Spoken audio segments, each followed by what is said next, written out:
On va regarder un spectacle qui s'appelle Le potager d'Anatole. Alors maintenant, on va mettre un petit doigt sur la bouche, on va fermer la bouche à clé. Allez. Tous les matins, Anatole vient ici avec sa grosse voiture. Sa voiture qui fait de la fumée. Et nous, la fumée, ça nous fait tousser. Ça nous rend malade. Regardez-moi la carotte. Je suis toute pâle. Et regardez Madame la citrouille. Oh, moi, la citrouille, je n'arrête pas de bouder. Et tout ça, c'est à cause d'Anatole. C'est facile de faire pousser des légumes. Il suffit de les arroser. Et puis c'est tout. Et moi, le reste du temps, vous savez ce que je fais? Je regarde la télé. Coucou. Bonjour. Moi, je suis une petite bête. Je suis un tout petit insecte. Vous savez comment je m'appelle? Je m'appelle Puceron. Et je suis venue dans le jardin d'Anatole pour manger ses légumes. J'adore les légumes. Allez, je vais commencer par manger de la carotte. J'adore la carotte, c'est très bon là. Ah! Vous avez vu la carotte? Elle n'est pas belle. Le mois de juillet, c'est vraiment la période de l'année où il y a vraiment le plus d'enfants dans les accueils de loisirs roncois. C'est un gage de confiance de la part des parents. Et puis on voit surtout des enfants arriver réjouis. Donc pour les équipes, pour les directeurs, les animateurs, c'est sympa de voir les enfants contents de venir au centre. C'est vraiment une belle récompense du travail qui est fait par les animateurs. Le projet de Khalid avec la ville de Ronc, c'est de créer du lien. Il y a des liens petite enfance et Boutchou. Les cadets vont faire des intercentres avec l'Incel. Les plus grands des juniors vont chez les ados. Les ados travaillent avec la maison de retraite et l'amicale Michelet. On retrouvera aussi des ados tout l'été en camping sur la côte d'Opale, près de Calais. Donc vraiment là aussi c'est un beau projet pour les ados. Je pense également au projet des juniors qui va travailler sur l'envers du décor, c'est-à-dire qu'ils vont aller dans les arrière-boutiques des commerçants roncois. Ils vont venir voir le service communication aussi, voir un petit peu comment se réalise justement la communication de la ville. Chez les plus petits, le thème c'est autour des 4 éléments: la terre, l'air, le feu et l'eau.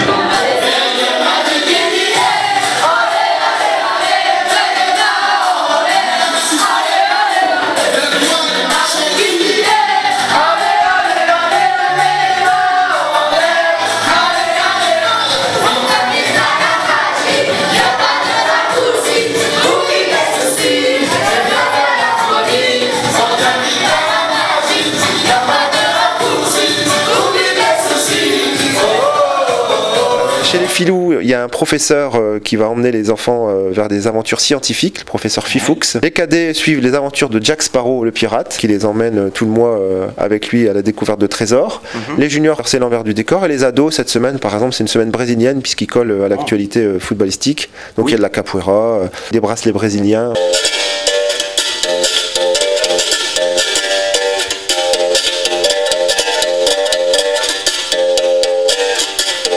La capoeira, c'est un combat déguisé en danse qui est né au Brésil pendant le temps de la colonisation portugaise, qu'ils ont pris les Africains de différentes tribus et ramenés au Brésil. Et là-bas, ils ont développé ce système de défense qui s'était interdit de faire quel que soit le rituel. Então, ils ont trouvé la capoeira pour pouvoir se défendre, quoi. La capoeira est un mélange de danse, musique et combat afro-brésilienne, qui a à peu près 500 ans, elle est née au Brésil. Ça fait que 90 ans qu'elle est légale au Brésil, parce qu'avant c'était interdit, personne ne pouvait pratiquer. Et aujourd'hui ça prend une proportion énorme dans le monde entier, quoi, et on est très content pour ça. Les instruments comme celui-là, qui viennent de la culture indienne au Brésil, c'est tout ce qui est en paille, quoi. Ça c'est plutôt des tambourins, quoi, des instruments qui viennent en mélange des Maghreb, le berimbau, qui est un instrument entièrement africain, des cloches, quoi, cloches aussi, que c'est partie de la culture africaine, quoi. Ça fait, qui donne la rythmique pour qu'on puisse chanter et faire les mouvements de capoeira et faire la ronde de capoeira.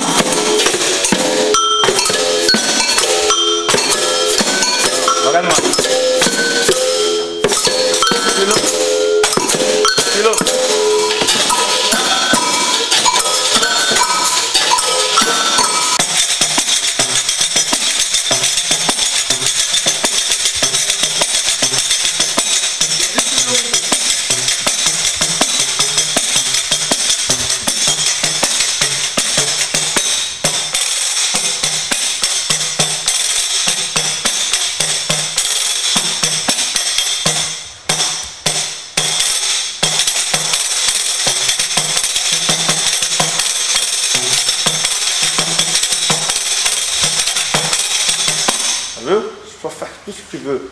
Amène-moi au bout de la terre. Amène-moi au pays. Tu peux faire tout ce que tu veux, la samba.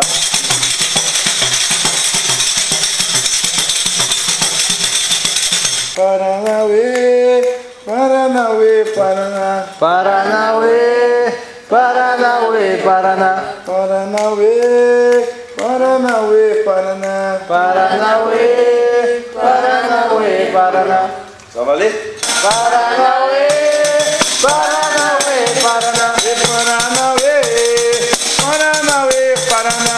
Paranauê, Paranauê, Paraná.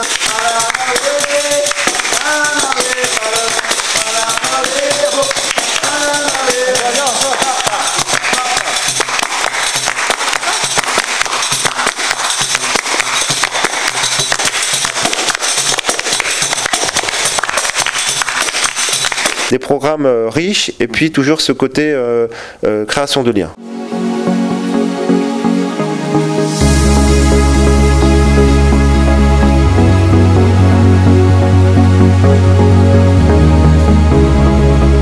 Quelles sont les étapes pour faire le lait? La fabrication du fromage, la première étape c'est la traite des vaches. Pour récupérer le lait, on va le remettre dans une grande marmite pour permettre le lait de cailler, comme un yaourt un petit peu. Est-ce que depuis les machines sont comment? Ils ont évolué? Avant, voilà, il y avait le fermier qui partait à l'étable avec son seau et son petit tabouret pour aller traire la vache. Maintenant, on est passé sur, on va dire, sur des robots qui vont permettre de dégager du temps en fait aux fermiers pour avoir une vie de famille aussi avant, parce qu'avant ils travaillaient énormément.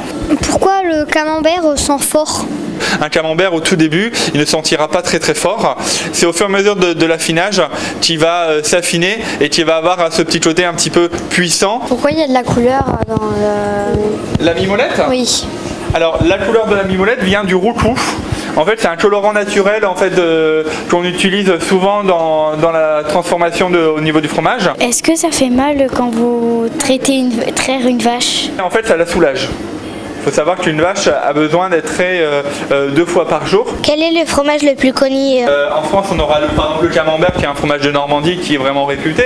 Mais après, dans le nord, on va connaître le maroilles. Chaque région a un fromage vraiment typique. Est-ce que c'est vous qui faites le fromage? Je suis revendeur. Je revends le fromage. Moi, je sélectionne le fromage chez des fermiers. Et après, moi, je le conseille en fait à la vente. Pourquoi y a-t-il différentes formes de fromage? On va le mouler dans différentes formes pour donner une forme à son fromage et aussi donner la saveur qu'on va souhaiter.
recherche de Jack Sparrow qui a pris un trésor à Barbossa et qui l'a divisé en 4 coffres pour ne pas se faire prendre.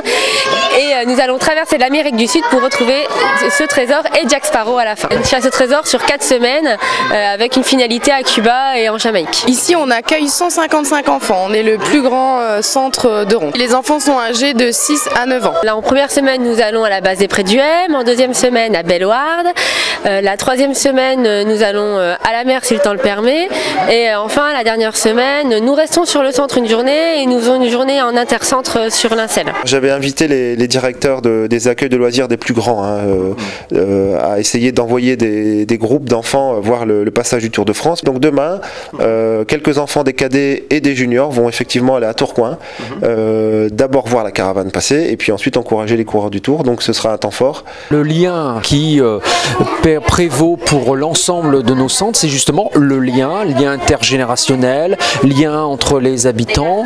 C'est vraiment l'idée de faire découvrir aux enfants le monde qui les environne, le monde proche, les commerçants, les parcs, d'autres habitants. Voilà, c'est un peu ça la philosophie du projet cette année. Ce n'est pas uniquement évidemment de l'occupationnel, on a véritablement une commande passée auprès de notre partenaire Caléide, c'est-à-dire que nous avons fixé des orientations et Caléide les met en œuvre. Et nous tenons fortement à cette idée du lien intergénérationnel notamment, on l'avait déjà expérimenté sur les petites vacances, on recommence ici.